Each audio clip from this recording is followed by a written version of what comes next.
In this video, let's do an example where we take a quadratic and we convert it to vertex form so that we can then graph the parabola, labeling any intercepts and vertices. Okay, so I got this quadratic. Let's do a review of how we complete the square. Remember, what we do is you take that coefficient of x, you divide it by 2, and then square it. So if I take my negative 10 and I divide it by 2, well, what I'll get is negative 5. So negative 5, and then I'll take that negative 5 and I'll square it.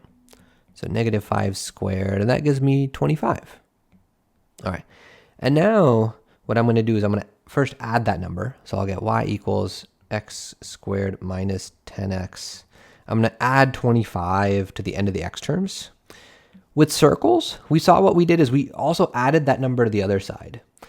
But in this case, I don't want to have something else with the y. I really like the y isolated. So how can I do it if I don't want to add 25 to the y? Well, what I do is I'll also subtract 25 on this same side. And then I also got this plus 16, which I should write, plus 16.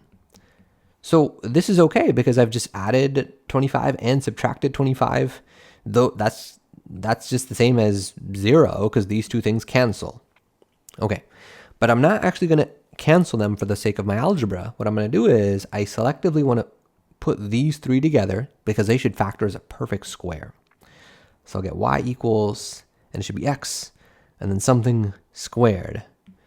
Well, I'm looking for two numbers that multiply to 25, and they add to negative 10. And then what works is negative 5 and negative 5. So it'll be x minus 5 times x minus 5, which is x minus 5 getting squared. Remember our shortcut for knowing what number is going to go here. When I complete the square, the number that goes here is always what I get when I take this coefficient and when you divide it by 2. That gave me negative 5. That should always be the number that goes here. And then I got the 16 minus 25, which becomes minus 9. So I now have this in my vertex form. I've completed the square. I'm ready to say what the vertex is. So my vertex. Well, the x-coordinate of the vertex is what do you plug in for the x to make this part be 0? And that's 5. I plug in 5 there. And when you do plug in 5, well, this part just becomes 0, and you get y equals 0 minus 9, which is negative 9. So that's my y-coordinate of the vertex. So I got the vertex. I'm going to start setting up the graph here. So I have my axes. I'm going to plot my vertex, which is at 5, negative 9. So somewhere here, 5, negative 9. What else do I know about this? I know the leading coefficient's a 1 technically in front of this x squared. That's positive. So I know it's going to be some upward parabola. But it also tells me to find the intercepts. That'll help me draw a more accurate picture. Okay, so let's get the y-intercept and the x-intercept. Remember, to find the y-intercept, you set x equal to 0. You set x equal to 0. And I could either do that in the original equation, or I could do it in the completed the square version. You should get the same thing either way. So I think it's going to be a little bit easier if I do it in the original. If I plug in there, I'll get y equals 0 squared minus 10 times 0 plus 16. Oh, that's really nice because that just becomes 0 and that's 0. And I just get y equals 16.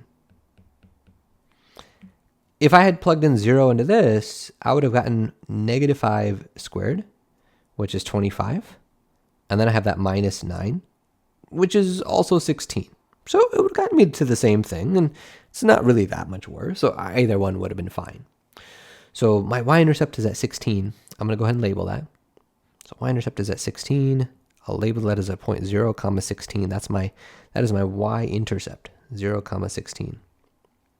But next up, I need my x-intercepts. So to find those, we set y equal to 0.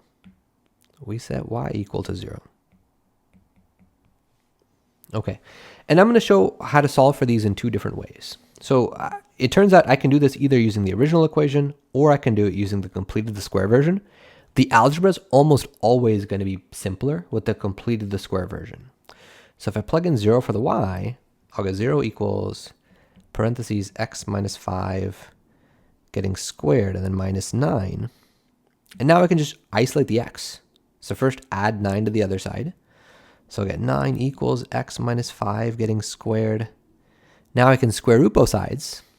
So that gives me a plus or minus 3 equals x minus 5. So, all right, this gives me two possibilities. Either x minus 5 equals 3, or let me give myself a little bit more room. Let me move my graph down a little bit. Or x minus 5 equals negative 3, or x minus 5 equals negative 3. In both of these, let's add the 5 over. So the first one gives me x equals 8. The second one gives me x equals 2. Okay, so there's going to be two x-intercepts. There's going to be one at x equals 2. One at x equals 2. I'll label that as a point, 2, 0. There's going to be one at 8, 0. So I'm getting two x-intercepts. One at 2, 0, and then another one at 8, 0. Since it asked for intercepts, I'm going to box these as part of the answer. So it wanted intercepts, that's part of the answer. So is that it wanted the vertex, which I had earlier. I will box that as part of the answer. So, okay, now I think we're ready to draw our sketch. We are ready to draw the sketch. So I'm going to connect my vertex going up through these x-intercepts, through that y-intercept. It's getting quite steep. Okay, so something like this. And the same thing over here. I just want to be careful that at the vertex, it shouldn't be pointy. It should be smooth and curvy there. But there, I got my rough sketch. Got my rough sketch of my parabola.